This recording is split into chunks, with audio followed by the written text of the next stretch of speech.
Crown Prince of Saudi Arabia, Mohammed bin Salman, laid out a roadmap for the kingdom's economic future in 2016, which is referred to as Vision 2030.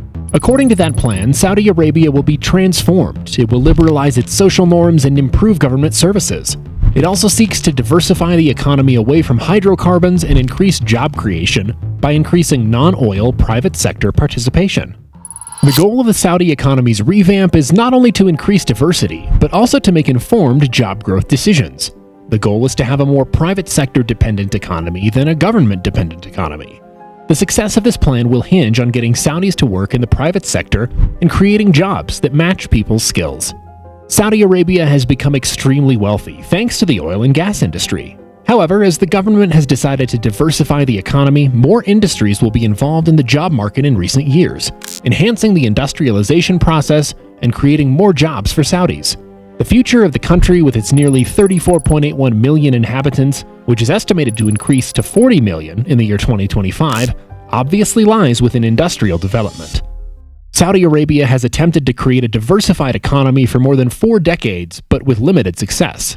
So, what makes it hard for Saudi Arabia to diversify its economy? The first thing coming to your mind would be that Saudi Arabia's wealth is attached to the oil sector only, and it does not have enough other resources. Well, that is true, but only to some extent.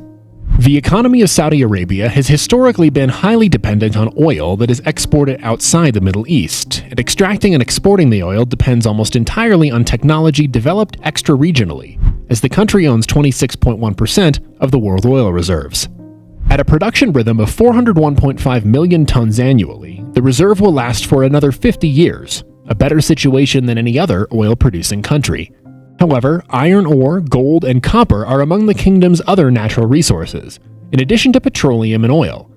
Rare and valuable minerals such as tantalum and niobium are also found in Saudi Arabia. Saudi Arabia is primarily associated with the cradle of Islam, where 1 million foreign pilgrims flock to Mecca during Hajj, the world's largest religious gathering. As a result, Hajj revenue accounted for roughly $12 billion in 2019. During this event, restaurants, hotels, travel agents, airlines, and mobile phone companies all make a lot of money, and the government reaps the benefits in the form of taxes. The Saudis have a plastics industry which makes sufficient small arms to supply their military and are involved in automobile and small truck assembly, primarily for Japanese and Korean brands. Saudi Arabia's agricultural development has been phenomenal over the last 3 decades. Vast tracts of desert have been converted to agricultural fields, a significant achievement in a country with one of the lowest rainfall rates in the world, about 4 inches per year. Saudi Arabia currently exports wheat, dates, dairy products, eggs, fish, poultry, fruits, vegetables, and flowers to international markets. Despite these resources, Saudi Arabia is still struggling to diversify its economy. Well, there are multiple reasons behind Saudi Arabia's struggle to diversify. Let's explore them one by one. 1. Political control. Diversification is unlikely to be achieved through a technical blueprint delivered by posh foreign consultants. For far too long, the country has attempted to reform its economy in a way that minimizes the impact on politics. The problem is that any genuine change in the country's economic structure will have political ramifications that neither the rulers nor the consultants they hire want to deal with. For example, in order to develop a non-oil economy, the regime will have to accommodate the possibility of a truly independent private sector, which could create new pockets of economic power that may be unacceptable to the world of politics of the kingdom. 2. Weak private sector. It's no surprise, then, that the Saudi private sector is dominated by well-established companies, or companies that serve as a front for powerful royals. And it is usually these large, interconnected conglomerates that profit from state contacts, such as through opaque procurement and licensing procedures. On the other hand, small businesses face significant challenges in obtaining land, particularly in peri-urban areas where powerful families frequently leave land parcels idle in the hopes of capital gains. Arbitrary land confiscations by members of the royal family were common practice until recently. 3. Labor. Historically, the government has been a major employer of nationals, whereas the private sector has sought skilled managerial and manual labor from abroad. In the 1970s, when the kingdom was experiencing its first economic boom, migrant labor was crucial. Changes in Saudi labor laws affect not only the workers but their families all over the world, as 38% of Saudi Arabia's population is made up of immigrants from other countries. Remittances from foreign labor in Saudi Arabia account for 6.2% of the country's total GDP, according to an IMF study, and are a significant source of income for many countries. In order to absorb citizens into the workforce, the government imposed Saudization quotas in the 1990s. Most industries have yet to meet these recruitment goals after 30 years. Today, private Saudi companies continue to rely heavily on imported labor, with no evidence of the expected skills transfer from foreign to local workers. Saudi Arabia's industrialization process has created urgent manpower needs at all skill levels that cannot be met by the existing and projected Saudi labor pool, either quantitatively or qualitatively. In order to modernize and expand its industrial base, Saudi's economy needs skilled labor, hence nearly 450,000 people, or about 10% of the workforce, are unemployed.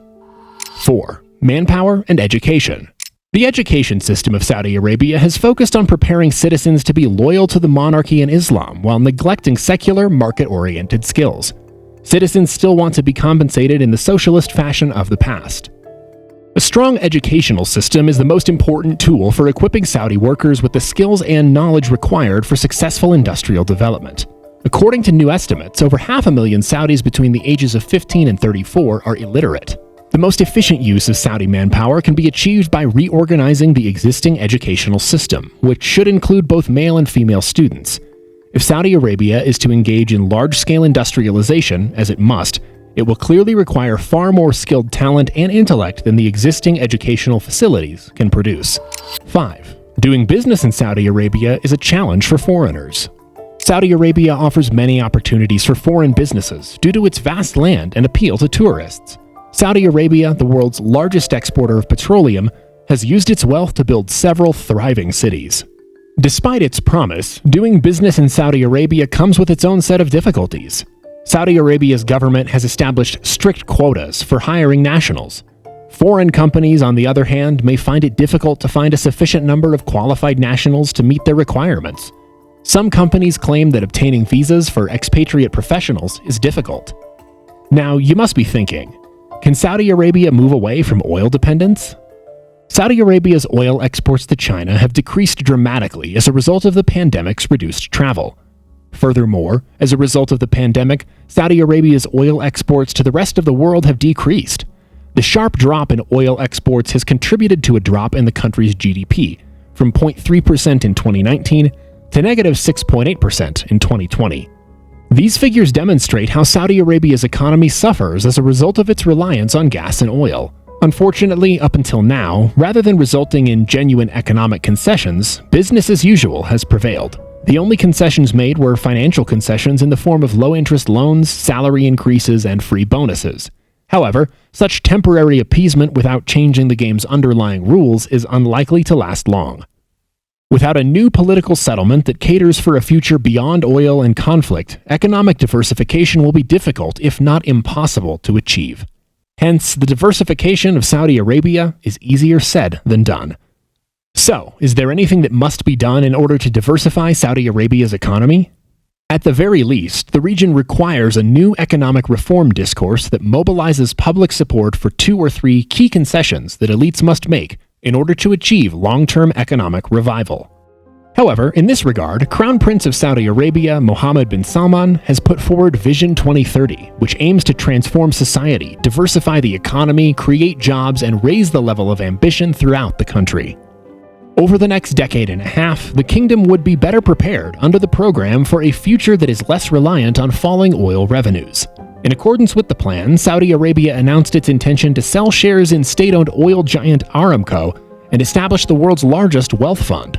Some positive developments are also happening in local startup ecosystems, which have been blossoming across the region, enabled by digital business models that circumvent some of the rigidities of the traditional business environment.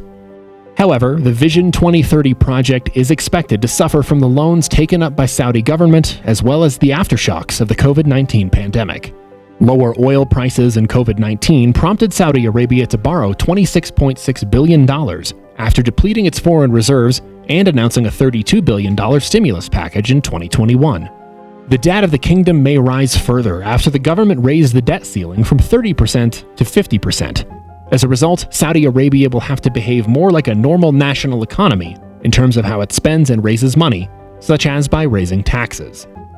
So, what are your thoughts on this? Will Saudi Arabia ever be able to diversify its economy? Is Vision 2030 a step in the right direction? Share your views in the comment section below.